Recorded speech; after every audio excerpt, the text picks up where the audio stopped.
أصدر معهد التخطيط القومي التابع لوزارة التخطيط دراسة كبيرة وشاملة عن حركة الأفروسنتريك، واللي الهدف منها دعم صانع القرار بمعلومات دقيقة وواضحة. الدراسة كانت بقيادة فريق بحثي متخصص غطى كل الجوانب اللي تخص الحركة دي.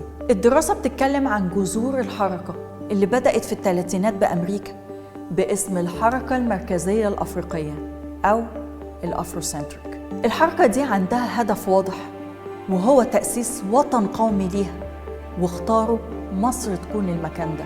وبادعائهم بأن الحضارة المصرية القديمة هي حضارة إفريقية زنجية، واللي بيقود المزاعم دي شخصيات زي الشيخ أنتا ديوب وأسانتي. If you ask an African person to start with anything in terms of knowledge and history and culture, they normally would give you the European answer, that the Greeks started everything. When we know that the Greeks were very young in human history. If you start with 800 BC, the period of Homer and the Odyssey and the Iliad, then you are forgetting that 2,000 years before Homer, African people built the pyramids. Then you are starting with a limited understanding of human history. ومن أبرز الادعاءات اللي رصدتها الأستاذة الدكتورة هبة جمال الدين أستاذ النظم السياسية إن مصر ليست للمصريين، كانت بتنتمي بالكامل للسود، وإن لون البشرة السمراء هو السمة الأساسية للمصريين القدماء.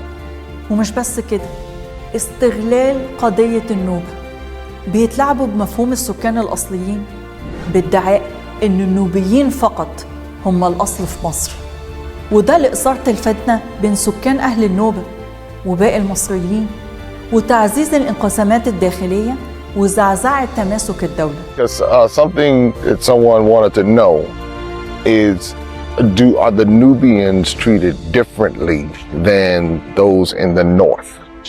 Never. No, now the police stay is me talking, smiling, and don't know anything, my friend. No different. No different. He's I love the Nubian, you know. He listen to my language or police or any people, he happy. He wants talking to my language. Oh, please, Ramadan, I want to speak Nubian language.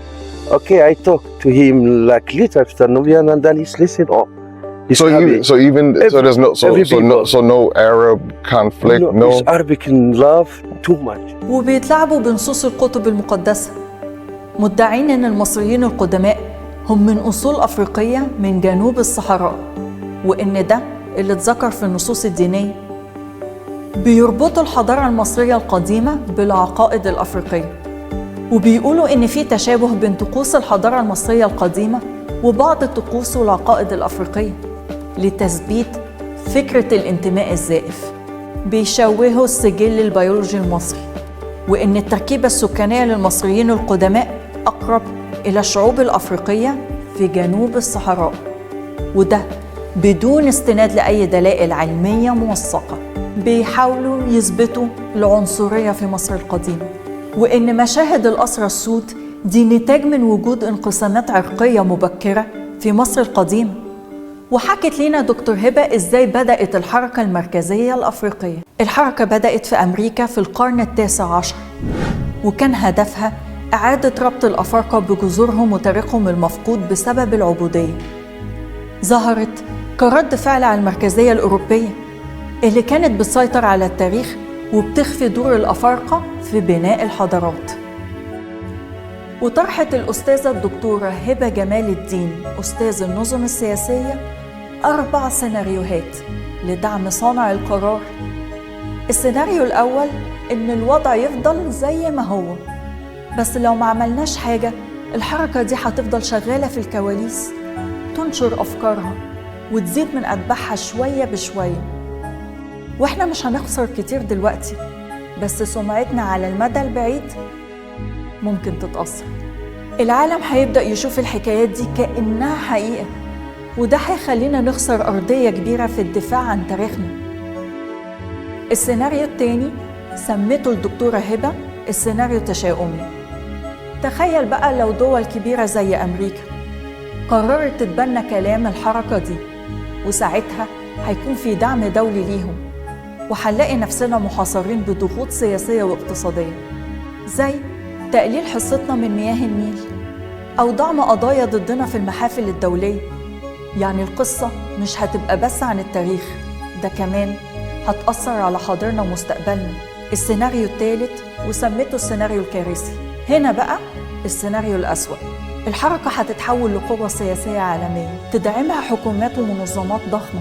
ساعتها هتكون المطالب مش بس عن تغيير التاريخ، لأ، ده كمان هيكون في تهديد مباشر لاستقرارنا، وممكن الوحدة الوطنية بتاعتنا تبقى في خطر كبير، ده غير الضغط الدولي اللي هيكون علينا من كل ناحية. وأخيراً السيناريو الرابع المرغوب. السيناريو اللي كلنا بنتمناه هو إننا ننجح نهمش الحركة دي ونفشل كل محاولاتها. إزاي؟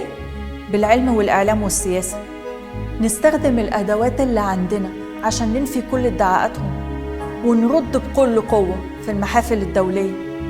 نشتغل على بناء سردية قوية عن حضارتنا وتاريخنا، وننسق بين كل الجهات الحكومية والمدنية عشان نحافظ على هويتنا وتاريخنا. وبعد ما دكتور هبة جمال الدين عرضت لينا الادعاءات والسيناريوهات الممكنة، جه الوقت اللي نذكر فيه الحقائق اللي تدينهم وتجيب قرارهم. لكن استنونا الحلقة اللي جاية.